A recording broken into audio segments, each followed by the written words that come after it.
Bonjour et bienvenue à l'Assemblée, bienvenue au Sentier et bienvenue à tous ceux qui nous écoutent aussi par Internet. On est content que vous soyez là. Merci à toute l'équipe de Louange. Merci à Jonathan aussi pour son beau chant. Quelle belle confession de foi.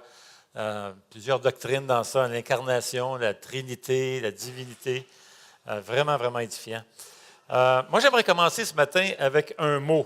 Juste un mot, et il y a quelque chose qui va venir à votre esprit. Il y a une image qui va venir tout de suite à votre esprit avec ce mot-là. D'accord? Vous êtes concentrés? Vous êtes prêts? Viral. Oui. Ceux qui travaillent dans le milieu médical, tout de suite, pensent à virus. D'accord? Mais évidemment, on sait que dans les dernières années, avec toute cette modernité, avec toute la question d'informatique et tout ça, maintenant, le mot viral fait penser aussi, elle s'est étendue. On l'emploie maintenant depuis quelques années dans le domaine de l'informatique et les vidéos. On a entendu les vidéos virales, toute la vidéo virale, toute une affaire. D'ailleurs, même quand à Noël, ma gang vient, mes petits-enfants, on est plusieurs, puis on s'assoit dans le salon, puis on écoute, on regarde des vidéos virales. Eh bien, je vais vous en montrer une d'ailleurs ce matin. On va commencer avec une vidéo virale. Imaginez, c'est une personne, un homme qui est en vélo, puis il fait du vélo, puis il suit une piste cyclable. Et là, il arrive, vous avez déjà l'image, il arrive à une place où il y a quelqu'un qui est mal stationné. Et puis là, regardez bien ce qu'il va faire. OK?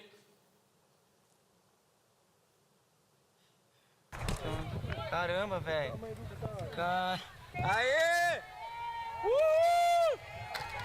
Aê! Isso é pra aprender a não parar em ciclovia, mano. Aê! Certinho! Nossa, não é pra ficar parando assim, não. Aê!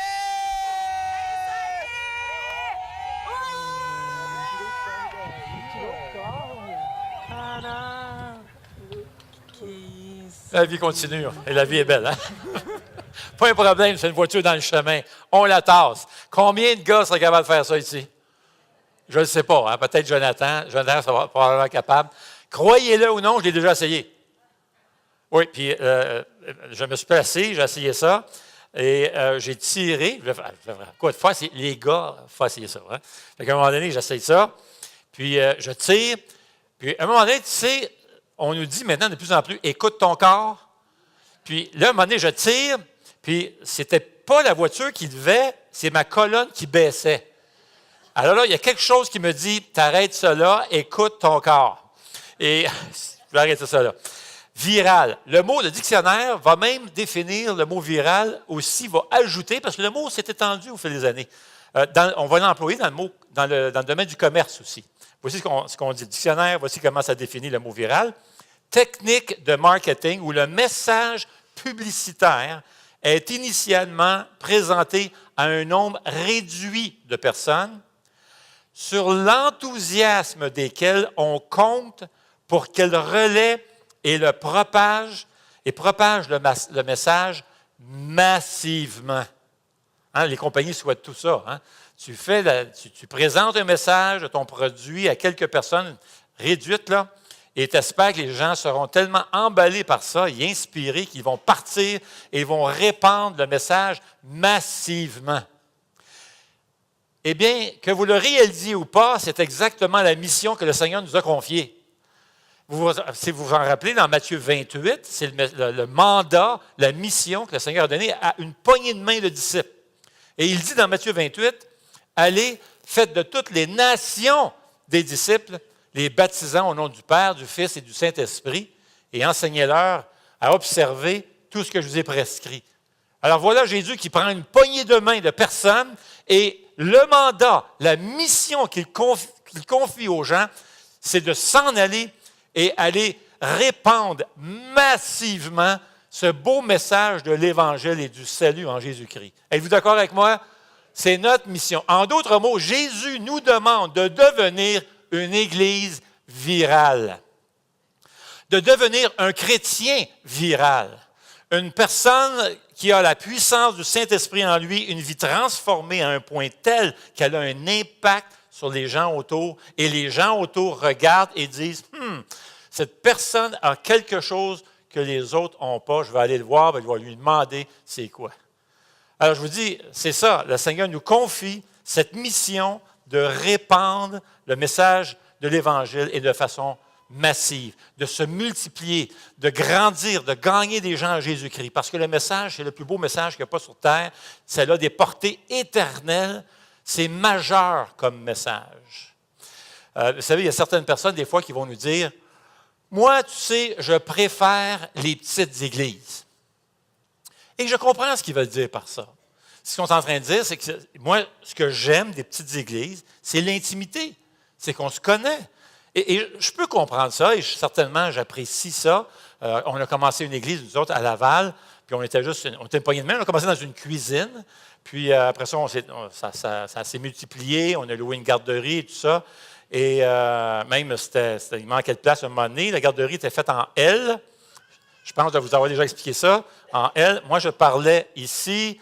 Puis là, ici, il y avait une porte patio à droite. Ça allait comme ça. Ça continuait comme ça. Il y avait une porte patio là-bas. Donc, il y avait des gens qui étaient assis là-bas, qui me voyaient à travers une porte patio, deuxième porte patio. Puis, finalement, il y avait le petit Joseph, dans le fond, qui parlait. Là. Il y avait quelqu'un, là. Ça, c'était moi. Et c'est ça, l'Église grandit. C'est ça que le Seigneur veut. Il veut voir des gens, il veut voir l'Église grandir. Donc, pensez-y juste un instant. Là. Je sais que les gens ne sont pas intentionnels lorsqu'ils disent ça. Ils veulent le beau côté des petites églises. Mais en même temps, il faut se rappeler d'une chose. Ça va tout à fait à l'opposé, cette mentalité-là, à l'opposé de la mission que le Seigneur nous confie. Parce que, regardez l'implication de dire, moi, je préfère être dans une petite église, puis je préfère que mon église reste petite. Tu es en train de dire, bien, dans le fond, je ne veux pas que le Seigneur sauve trop de monde. Puis je ne veux pas que le Seigneur ajoute du monde à l'Église. J'aime pas ça. Trop de monde. Et j'ai vu des gens dire ça. Moi, je me rappelle dans une église où j'étais, des gens étaient... ça dérangeait. Il y avait du nouveau. C'est qui ça? Puis, fatiguait. Puis ça a donné, même à un moment donné, il y a eu plusieurs personnes, une quinzaine de personnes qui sont converties, qui sortaient du milieu de la drogue. Puis c'était des gars tough. Un gars a fait 9 fois la prison.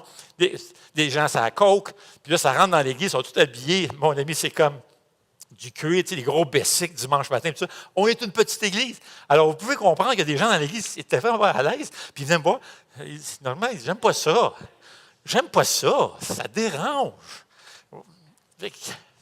Le Seigneur nous confie cette mission-là de répandre l'Évangile, de nous multiplier, puis de voir une tonne de personnes venir au Seigneur. Bon, on sent que toutes les églises se remplissent, qu'il y ait trop de monde, puis que ça nous dérange, puis qu'on construise, puis qu'on élargisse. Amen? C'est ça que le Seigneur nous demande, d'être une église virale, une église qui se multiplie, qui gagne des âmes au Seigneur. Comment on fait ça? On se pose la question. Comment tu fais ça? Bien, on a 2 options qui s'offrent à nous autres. Premièrement, tu regardes d'autres églises virales, puis tu vas les voir, puis tu dis, hey, franchement, c'est beau de voir tout ce qui se passe chez vous, puis tu poses des questions, puis tout ça. D'ailleurs, on a une réunion à Montréal, on est un groupe de pasteurs, puis les frères ici, les pasteurs s'en vont à Montréal, même ce jeudi. C'est bien ça, Alex? C'est ce jeudi, oui. OK, alors, on a une réunion avec les pasteurs de Montréal, puis on s'échange, puis il y a toutes sortes d'affaires, les gens partagent les belles choses qui se passent et tout ça, et on trouve ça beau, c'est bon. Bon, ça, c'est la première option. Tu te colles à un chrétien viral ou à une église virale, puis tu apprends. Et il y a une deuxième option, c'est d'apprendre des erreurs des autres. Hein? C'est une autre bonne façon d'apprendre. Par exemple, moi, je suis rendu... moi, j'ai fait des erreurs. J'ai fait des erreurs. Moi, je ne suis pas un gars de construction. Alors, j'aime ça un petit peu, bricoler, mais tu sais, quand ça devient un peu technique, tout ça, fait que moi, je me rappelle, il y a quelques années, je restais à la Rive-Sud, puis il avait construit, James va connaître ça, un rough-in, toute l'installation de plomberie, pour qu'on ait une toilette en bas, tout ça, dans le sol.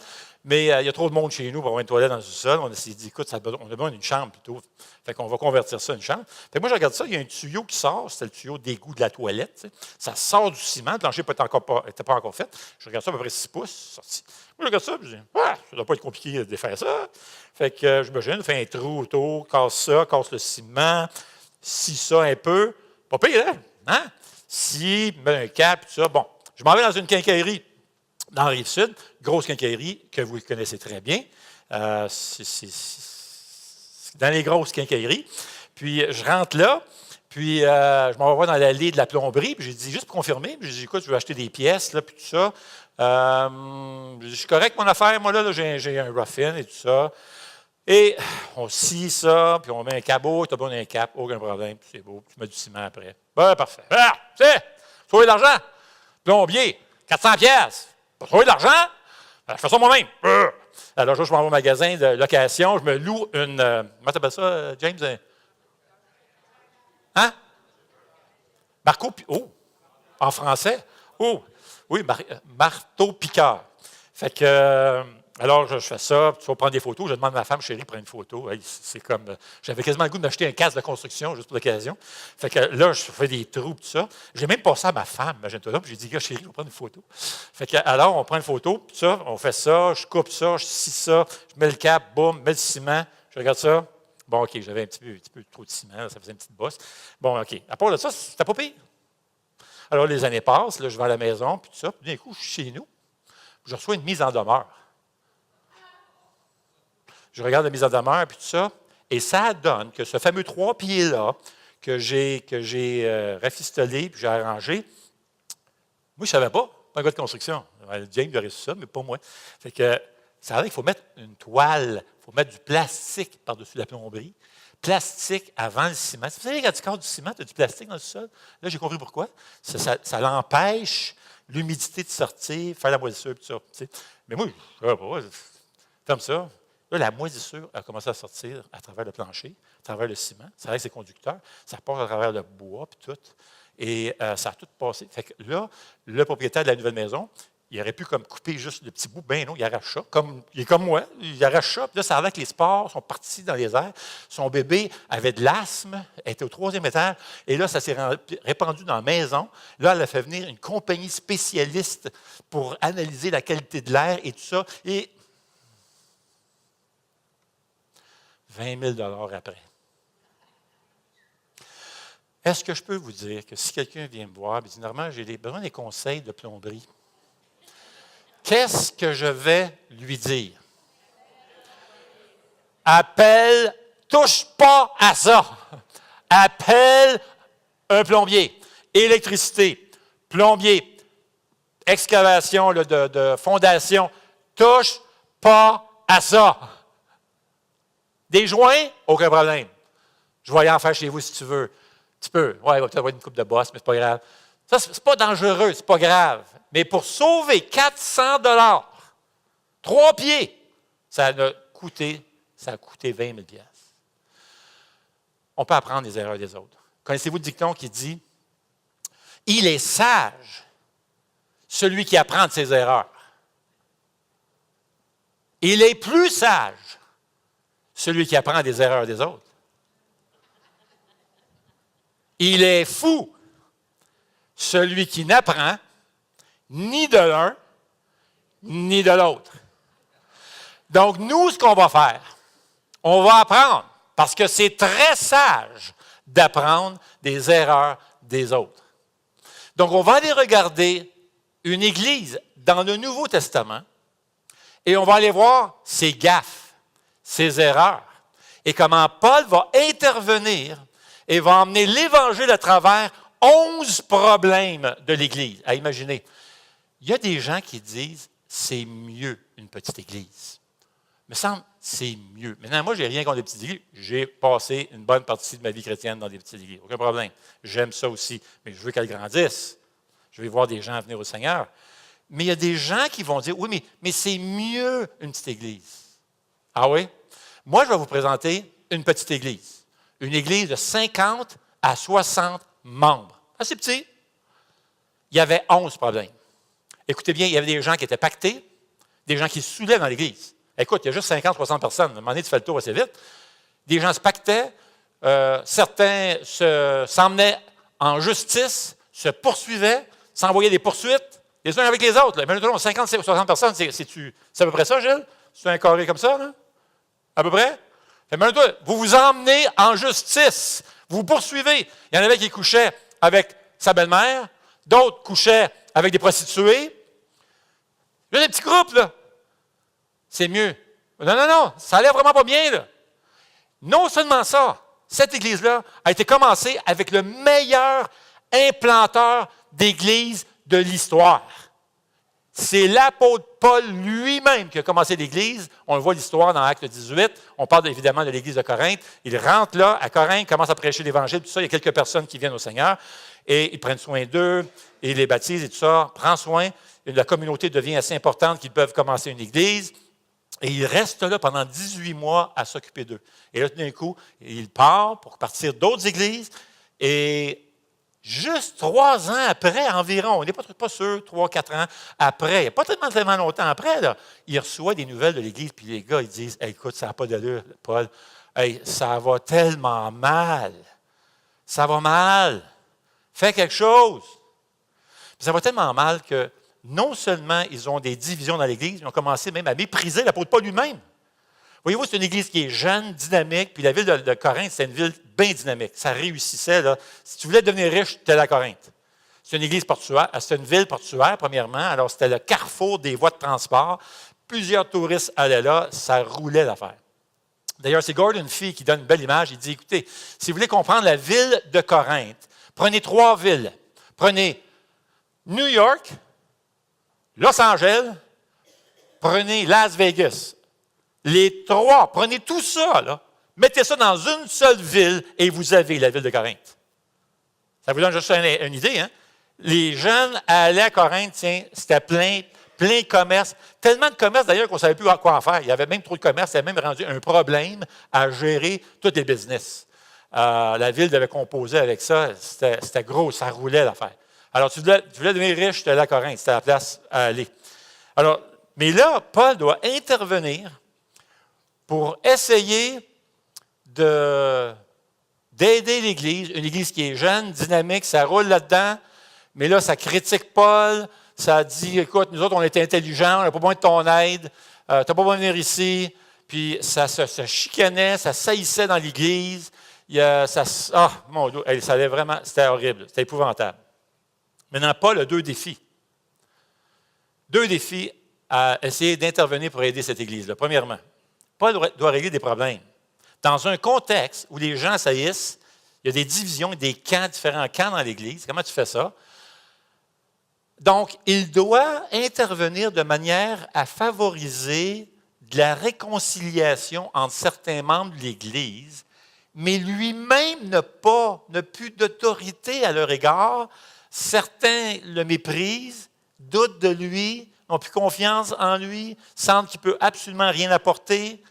Donc, il doit le faire avec délicatesse et encourager la réconciliation entre certains membres de l'Église, tout en étant ferme quand il doit le faire et corriger certaines attitudes dans l'Église. Mon ami, c'est un chef-d'œuvre de voir l'apôtre Paul leur parler et régler ces problèmes-là. Deuxième défi, c'est qu'il doit convaincre les Corinthiens de changer leur façon d'agir et changer leurs convictions aussi. Certaines croyances qu'ils avaient à l'égard de la résurrection et différents sujets aussi, c'était tout mêlé. Donc, il doit essayer d'arranger tout ça. Donc, c'est tout un contrat. Je ne sais pas s'il y a quelqu'un qui va avoir la job, mais c'est vraiment pas évident, là. Imaginez intervenir dans une situation de crise où tu dois réconcilier, mais aussi reprendre des gens, et ils ne te respectent pas pantoute en même temps.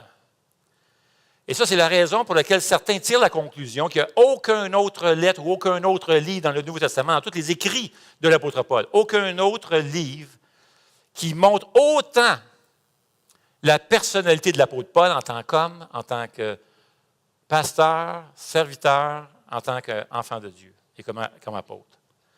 Cette lettre donne du crédit à l'invitation que Paul va leur lancer de le suivre, de l'imiter, parce que lui-même suit Jésus-Christ. Ça donne du crédit, ça donne de la substance à l'invitation qu'il leur envoie. Les croyances des Corinthiens, leur style de vie menaçait l'intégrité de l'Évangile. Maintenant, il y a 2 manières de menacer l'intégrité de l'Évangile, la puissance de l'Évangile. Il y a 2 manières de bloquer l'œuvre que le Saint-Esprit aimerait faire à travers nos vies, à travers notre Église.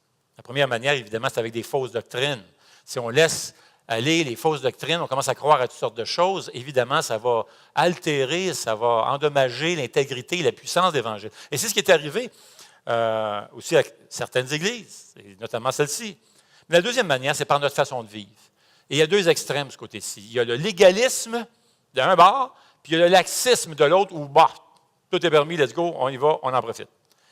Eh bien, les chrétiens de Galate sont un exemple du légalisme. D'ailleurs, Paul doit intervenir parce que certains membres de l'Église poussaient pour que les chrétiens qui se convertissaient, qui n'étaient pas juifs, commencent à suivre les lois du judaïsme. Dans le fond, c'est un mélange de l'Évangile et qu'on revienne aussi à un système de relation avec Dieu bâti sur les œuvres.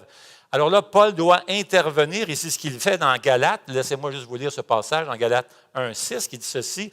Paul va intervenir, il leur dit « Je m'étonne que vous vous détourniez si vite de celui qui vous a appelé par la grâce de Christ pour passer à un autre évangile. » Ce n'est pas qu'il y ait un autre évangile, mais il y a des gens qui vous troublent et qui veulent déformer l'évangile de Christ.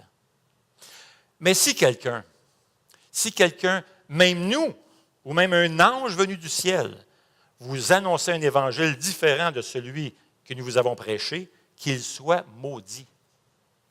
C'est grave.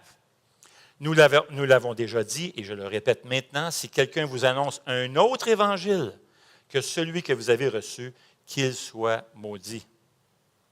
Maintenant, à l'autre extrême, c'est l'Église de Corinthe, où tout était permis. Eux autres avaient une philosophie que, dans le fond, on peut faire pas mal ce qu'on veut maintenant, c'est la liberté chrétienne.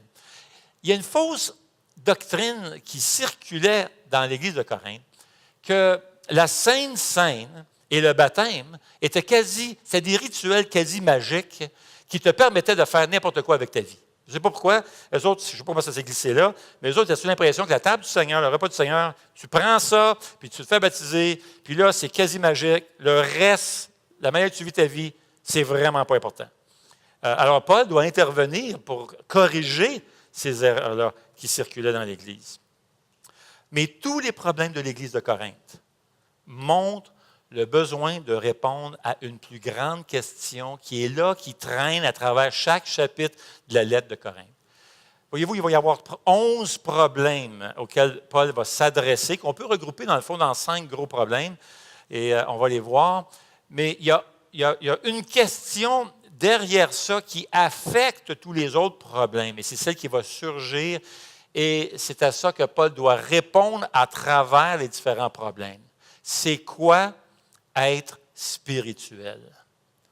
Parce que voyez-vous, pour les Corinthiens, ils avaient une notion, une perception de la spiritualité qui était tout à fait contraire et qui s'éloignait beaucoup de l'enseignement de l'Évangile.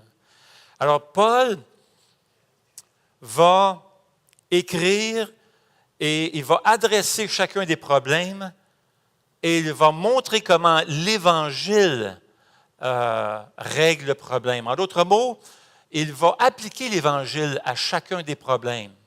Chaque fois qu'il commence à parler d'un nouveau problème, c'est toujours la même formule qu'il va suivre. Il va nommer le problème et ensuite il va montrer comment l'Évangile vient restaurer ce problème-là. En d'autres mots, Paul est en train de les emmener à voir chaque aspect de ta vie à travers la lentille de l'Évangile. Et c'est ça qu'on a besoin de faire. D'adopter, de s'habituer, de développer cette discipline et ce réflexe de voir chaque domaine de notre vie à travers l'Évangile. Donc, il y a différents blocs. On va résumer ça juste avec 5 blocs, d'accord? 1 Corinthiens en 5 blocs. 1, les divisions. Alors, il va parler de l'unité. Premier problème, premier bloc, division.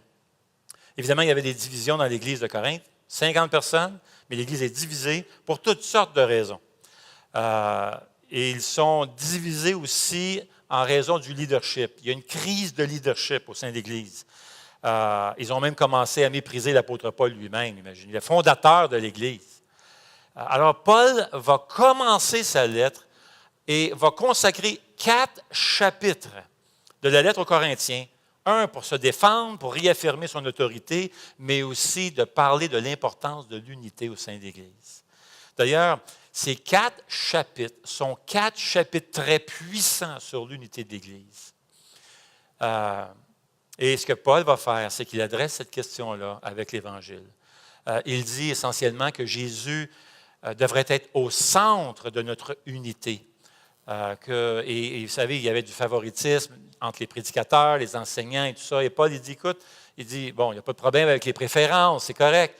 Mais le problème n'est pas que les préférences. Le problème, c'est lorsque tu commences à mépriser d'autres. Et c'est ce qui arrivait. Ils commençaient à mépriser les enseignements de l'apôtre Paul. Donc, il rejetait Paul et rejetait même ses enseignements. Lui qui était inspiré du Saint-Esprit, imaginez. Donc là, il va tout leur montrer que nous sommes tous des serviteurs, tous les enseignants, tous les moniteurs, monitrices. On est tous là, dans le fond, pour le Seigneur Jésus-Christ. Et on est juste des serviteurs. Jésus devrait être au centre de notre Église et de notre unité. Deuxième bloc, c'est la sexualité. Je vous ai dit tantôt comment on était rendu à percevoir la sexualité comme c'était, mon ami, il n'y avait plus de limite, c'était pas grave. Et il y avait un gars qui couchait avec la belle-mère, sa belle-mère, il y avait un autre, il y avait d'autres personnes qui couchaient avec d'autres membres, d'autres personnes couchaient avec des prostituées, et ça allait vraiment pas bien au niveau de la sexualité. Maintenant, je peux vous dire que ça, c'est très pertinent pour nous autres en 2016, avec toute la pornographie. Tu n'es pas capable d'ouvrir un magazine, bon sens, sans qu'il y ait des illusions sexuelles. Pas capable d'ouvrir la télévision sans qu'il y ait des illusions sexuelles. Ces chapitres-là sont vraiment actuels et pertinents pour nous autres. Et Paul va vraiment adresser des questions importantes et majeures à travers ces chapitres-là.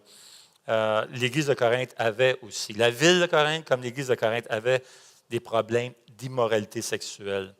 Le hic, c'est une chose qu'un frère, une sœur tombe. Ça, c'est une chose. Mais l'Église faisait rien. Et l'Église croyait, pas juste qu'il faisait rien, il croyait que c'était correct. Imagine quand tu es rendu là. Il croyait que c'était pas grave d'aller coucher avec des prostituées. Ben non, c'est pas grave, ça. On est spirituel.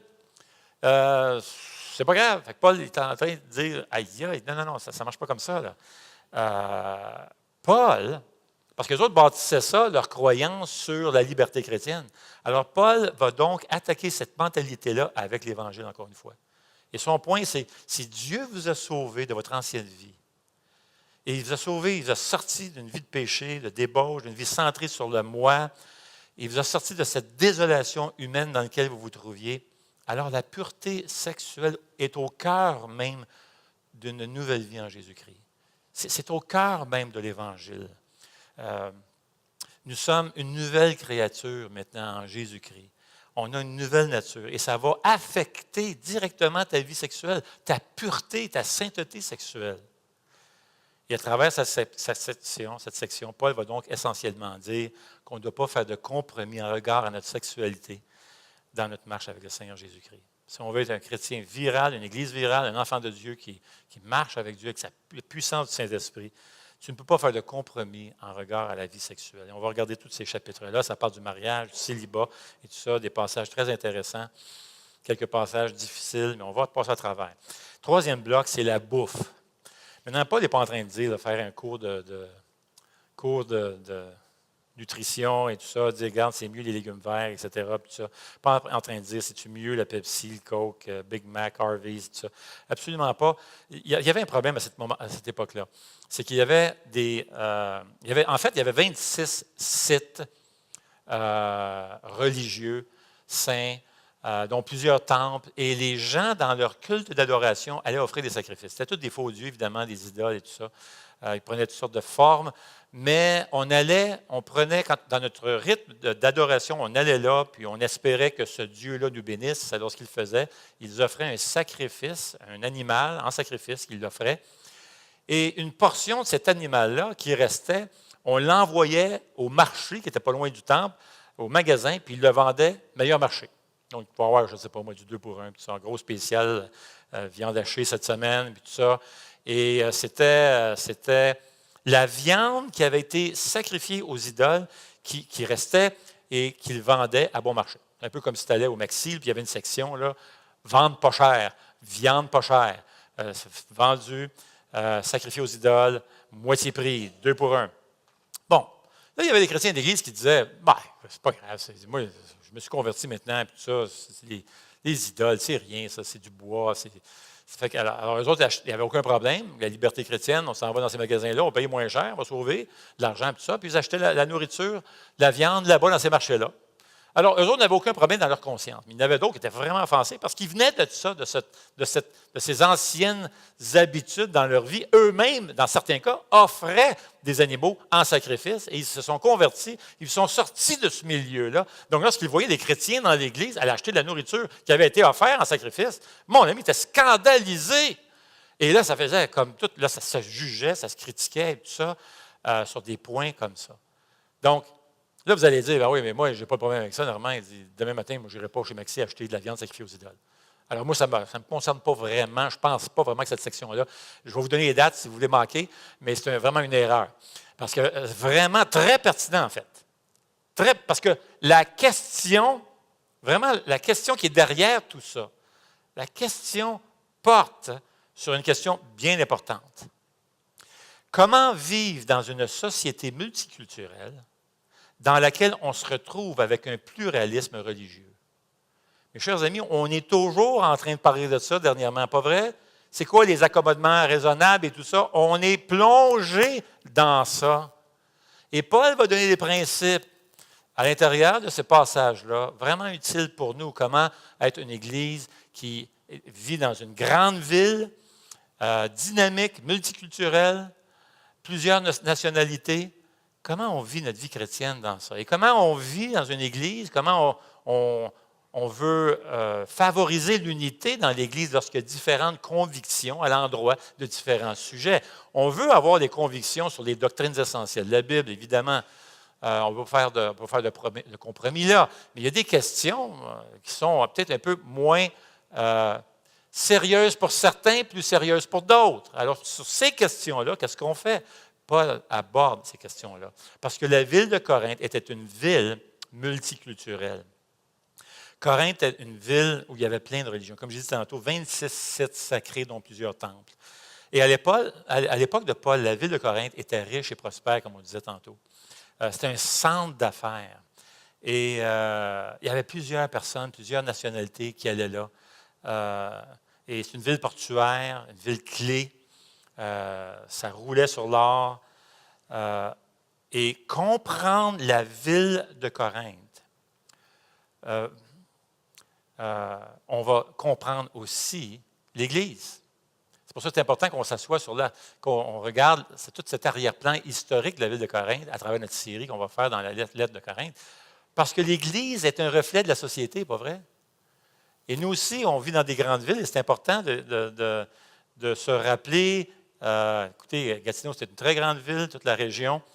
Comment être une Église virale, comment être un chrétien viral dans une société comme la nôtre? On le sait que Corinthe c'était comme ça. Dans Corinthiens 12, Paul dit qu'il y a des gens qui sont libres, il y a des gens même qui sont esclaves, il y a des gens qui sont riches, qui sont pauvres, il y a des juifs, il y a des non-juifs. Alors, c'était multiculturel. Alors, comment vivre comme enfant de Dieu dans un tel contexte où Dieu va être glorifié et l'Église sera une bénédiction? Alors, c'est une question très importante. Parce que la plupart des gens vivent de plus en plus, en tout cas, dans les grands centres, dans les grandes villes. C'est Albert Mohler qui a dit ceci, il dit, voilà qui est clair, c'est dans les villes que sont les gens. En moins de 300 ans, dit-il, nous sommes passés. Alors, lui, c'est un Américain, et il dit « nous », alors il fait référence probablement aux États-Unis. Alors, en moins de 300 ans, nous sommes passés d'un monde où seulement 3 % des gens vivaient en ville à un monde où 80 % résident en milieu urbain, dans les grandes villes. Et mondialement, la moyenne, c'est 52 % dans le monde entier maintenant, vivent dans les grands centres, dans les grandes villes. Et Albert Mohler va continuer en disant, si l'Église chrétienne n'apprend pas de nouveaux modes de ministère urbain, nous allons nous retrouver relégués au rang de spectateurs. L'Évangile de Jésus-Christ doit appeler une nouvelle génération de chrétiens engagés à se rendre dans ces villes. On n'a pas vraiment le choix. Et mes chers amis, c'est la mission que le Seigneur nous a confiée, pas vrai? D'ailleurs, c'était très intentionnel pour l'apôtre Paul d'aller dans les grandes villes pour annoncer l'Évangile. Lorsque Paul est allé à Corinthe pour prêcher l'Évangile, c'était très réfléchi, très intentionnel, parce qu'il savait que si Corinthe prenait l'Évangile, ça allait se répandre dans tous les villages autour. Et c'était pour avoir un impact beaucoup plus loin que la ville. Alors, Paul va nous aider à naviguer dans un monde multiculturel. Et encore une fois, il va le faire avec l'Évangile. Et on a besoin, nous aussi, d'apprendre comment communiquer l'Évangile ici à Gatineau. Quatrième bloc, c'est les dons. Évidemment, tout ce grand bloc-là fait référence à comment on célèbre le Seigneur le dimanche matin. Ça a rapport à la célébration du dimanche matin. Il y a plusieurs questions au niveau de la table du Seigneur. Il y a eu vraiment des déchirures, des riches et des pauvres. Il y a des gens qui étaient ivres, qui étaient pactés, imaginez-vous, pendant le temps du repas du Seigneur. Et il va toucher la question des femmes aussi, parce qu'il y avait tout un mouvement de la nouvelle femme, ce que les historiens appellent la nouvelle femme. Les gens aujourd'hui vont appeler ça le féminisme. Alors, comment une femme de Dieu chrétienne doit naviguer, doit réagir face à ces mouvements modernes de la libération de la femme? Il y a des bonnes choses, il y a des choses ça faisait longtemps qui étaient dues. Et d'accord, on va jusqu'où? Alors, l'apôtre Paul va vraiment toucher cette question-là dans 1 Corinthiens 11 pour que les femmes puissent comprendre leur rôle, leur importance, et c'est tout à fait magnifique ce qu'il va faire. Et il va emmener une fois de plus l'Évangile dans la perception de la femme pour arriver à la place où il dit « Voici, mesdames, les enfants de Dieu, voici maintenant, vous êtes encore meilleures qu'une femme libérée, vous êtes maintenant une femme libérée en Jésus-Christ. » Et c'est tout un message glorieux, vraiment, dans 1 Corinthiens 11, qui donne l'impression de toucher le voile. C'est un passage qui est compliqué, le voile, mais au-delà de ça, il y a un beau message sur la femme. Il y a un élément culturel avec le voile, mais au-delà de ça, Paul va donner 6 points majeurs de beaux enseignements sur la femme libérée maintenant, la nouvelle femme libérée en Jésus-Christ. Alors, on va voir ça dans quelques temps ensemble. Et après ça, on tombe dans les 3 chapitres qui parlent des dons de l'esprit. Vous voyez, les gens favorisaient à Corinthe les dons miraculeux, méprisaient les dons plus ordinaires, selon eux, qu'ils jugeaient ordinaires. Et Paul va donner l'image du corps. Il va dire que tous les dons sont importants, même ceux qu'on ne voit pas. Donc, une belle image et encore une fois, un bel enseignement. Et ce qui va unir tout ce bloc-là, c'est 1 Corinthiens 13, qui est l'amour. Et c'est l'enseignement qu'il va donner. Il va dire essentiellement qu'on n'est pas à l'Église pour chercher nos propres intérêts, mais on est là pour chercher les intérêts des autres, chercher l'utilité commune. Pas juste nos intérêts, mais vraiment être des serviteurs au sein de l'Église. Et c'est ça que l'amour fait. Et 5e bloc, c'est la résurrection. Il termine ces 2 chapitres vraiment magnifiques. Et il va conclure en donnant une bonne explication sur la résurrection parce que eux autres avaient des fausses doctrines sur la résurrection. Donc, il veut corriger ça. Il y avait beaucoup de confusion qui circulait. Alors, Paul va dire dans ce bloc-là que la résurrection est vraiment au cœur de l'Évangile et ça devrait nous conduire à l'unité. La résurrection de Jésus-Christ, qui est ressuscité d'entre les morts, devrait avoir un impact sur notre façon de nous percevoir les uns les autres, sur notre unité. Ça devrait avoir un impact dans le chapitre 1 à chapitre 4. Ça devrait avoir un impact sur notre sainteté, chapitre 5 à chapitre 7, à notre liberté chrétienne, comment on perçoit la liberté chrétienne, chapitre 8 à 10, et le tout empreinte d'amour, chapitre 11 à 14. Donc, les chapitres 15 et 16 est une présentation puissante, comment la résurrection de Jésus-Christ est au cœur vraiment de l'Évangile. Alors, 5 grands blocs, mais ce qui unit le tout, c'est que Paul regarde chaque aspect de la vie et il pose la question, comment puis-je regarder cet aspect-là de ma vie à travers la lentille de l'Évangile? Vous voyez? Alors, c'est majeur comme lettre. C'est tellement majeur et important. Donc, on va commencer juste à lire avec quelques versets. Ce ne sera pas long, c'est juste une intro. Ce matin, je vais faire un survol. Puis après ça, on va rentrer plus directement dans les prochaines semaines. Pas la semaine prochaine. Manquez pas la semaine prochaine. Service de baptême. Beau service, c'est toujours édifiant et bénissant. Des gens qui vont se faire baptiser aux 2 services. Il va y avoir des gens aux 2 services qui vont venir. Et ce n'est pas défendu que vous restiez aux 2 services. Il y a des gens qui choisissent de rester aux 2 services pour entendre tous les témoignages. Absolument, vous êtes le bienvenu. Alors, 1 Corinthiens, chapitre 1, verset 1. Moi, j'aimerais juste vous lire les 9 premiers versets. On ne passera pas beaucoup de temps là-dessus, on fait juste introduire. Alors, la question est celle-ci. Rappelez-vous maintenant du contexte de Corinthe. Rappelez-vous la tension qui existe. Rappelez-vous que ces gens-là, maintenant, même certains méprisent Paul. Paul n'a plus beaucoup d'autorité, là. Alors, regardez bien comment il va commencer la lettre, parce que la façon qu'il va commencer son livre, il met la table. C'est l'ABC avant d'affronter et de plonger dans tous les problèmes auxquels il devra faire face à travers la lettre. Il met la table dans les 9 premiers versets. Et c'est majeur. Et il répond à la question, comment être un chrétien viral? Comment être une église virale? Dans les quelques versets. Alors, très vite, on regarde ça. Verset 1. De la part de Paul, appelé à être un apôtre de Jésus-Christ par la volonté de Dieu et du frère Sosthène, à l'Église de Dieu qui est à Corinthe, à ceux qui ont été conduits à la sainteté par Jésus-Christ, appelés à être saints, et à tous ceux qui partout font appel au nom de notre Seigneur Jésus-Christ, leur Seigneur et le nôtre, que la grâce et la paix vous soient données de la part de Dieu notre Père et du Seigneur Jésus. Je dis constamment, mon Dieu, toute ma reconnaissance à votre sujet pour la grâce de Dieu qui vous a été accordée en Jésus-Christ. En effet, en lui, vous avez été comblés de toutes les richesses, en particulier en ce qui concerne la parole et la connaissance, dans la mesure où le témoignage de Christ a été solidement établi parmi vous. Ainsi, il ne vous manque aucun don.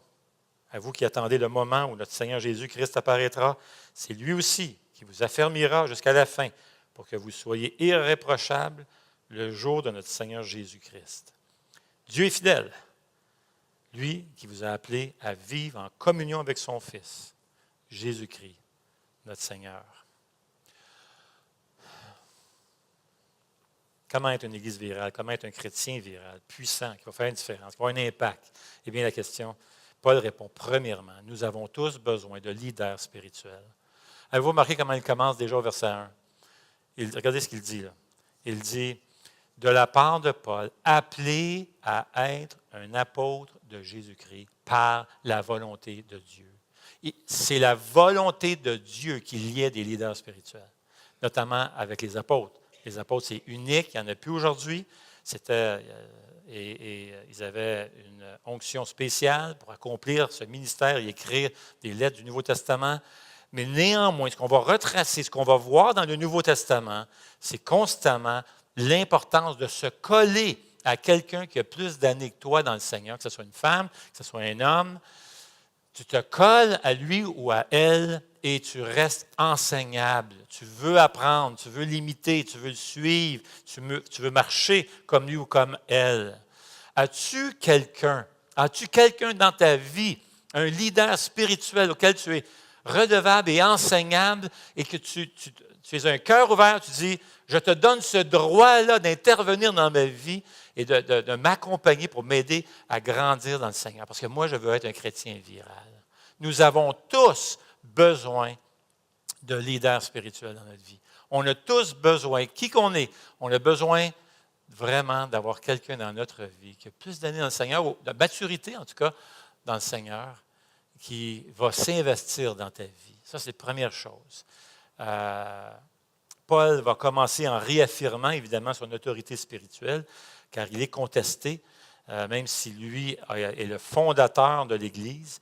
Mais malgré ça, il y a une leçon tellement importante ici, déjà dans les premières lignes. Paul est en train de leur demander de se conformer, de revenir à lui, à ses enseignements, à son évangile et le suivre. Soyez mes imitateurs, comme je le suis moi-même de Christ, dit l'apôtre Paul. Et nous avons besoin de suivre des hommes et des femmes de Dieu. On veut se tenir avec des gens qui aiment le Seigneur. Amen. Parce qu'on veut grandir. Alors, on veut devenir un chrétien solide, viral, en ayant des leaders spirituels, auprès desquels on va être enseignable. On a besoin de se rappeler de deuxième chose. C'est déjà dans les premières lignes, Paul va rappeler à qui appartient le Seigneur. Regardez bien verset 2. À l'Église de Dieu qui est à Corinthe, à ceux qui ont été conduits à la sainteté par Jésus-Christ, appelés à être saints, à tous ceux qui sont partout, font appel au nom du Seigneur Jésus, leur Seigneur et leur nôtre. Voyez-vous, le verset 2 dit à l'Église de Dieu. À qui ça appartient, l'Église? On dit que c'est évident, hein? Ben oui, on le sait tout, hein? Ça appartient au Seigneur. Mais pourtant, quand tu regardes, à un moment donné, ce qui arrivait à Corinthe, c'est que les gens tiraient à couvert de leur bord. Les célibataires disaient, hey, c'était nous à l'Église, là. C'est nous autres, l'Église. Les couples disaient, non, non, non, c'était nous autres, l'Église. Les gens riches disaient, non, non, non, non, non, un peu, là, c'était nous autres, l'Église. Les gens pauvres disaient, non, non, non, c'était nous autres, l'Église. Les gens tiraient à couvert. Et quand les gens commencent à faire ça, tirer la couverte chacun de leur bord, comme si c'était leur Église, qu'est-ce qui se passe? Il y a des divisions dans l'Église. Et l'apôtre Paul dit, vous avez besoin de vous rappeler, frères et sœurs, que l'Église appartient, premièrement, ça appartient au Seigneur. C'est l'Église du Seigneur. Ce n'est pas mon Église, c'est l'Église de Jésus-Christ. Donc, s'il y a des choses qui vont mal dans l'Église, et il y a des choses qui vont aller mal. Pourquoi? Parce qu'on est pécheurs. On est brisé à cause du péché. Lorsque le péché est rentré dans le monde, on est brisé. Nos relations sont brisées, affectées par la condition pécheresse de l'être humain. On est brisé. Alors, il va y avoir des brisures. Alors, qu'est-ce que je fais? Si je me rappelle que l'Église appartient au Seigneur, ce que je vais faire, ce que je vais poser comme question devant le Seigneur, Seigneur, c'est ton Église. Ça ne va pas bien à l'Assemblée. Qu'est-ce que je vais faire? Comment je pourrais retrousser mes manches et intervenir pour essayer d'aider ton Église? Vous voyez, ça change.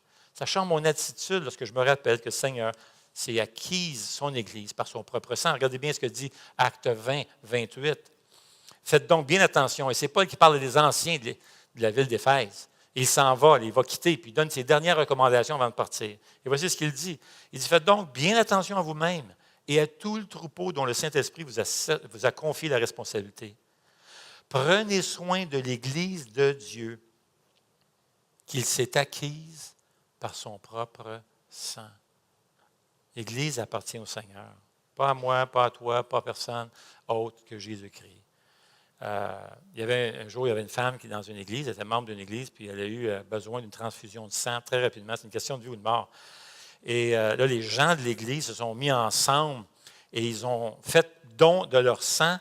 Et plusieurs personnes, justement, sont intervenues. Ils ont donné tout le sang dont elle avait besoin pour faire toute cette transfusion de sang. Et lorsqu'ils ont fait cela, après cela, ils ont remis une carte à la femme. Ils ont écrit quelque chose sur la carte et ça disait ceci.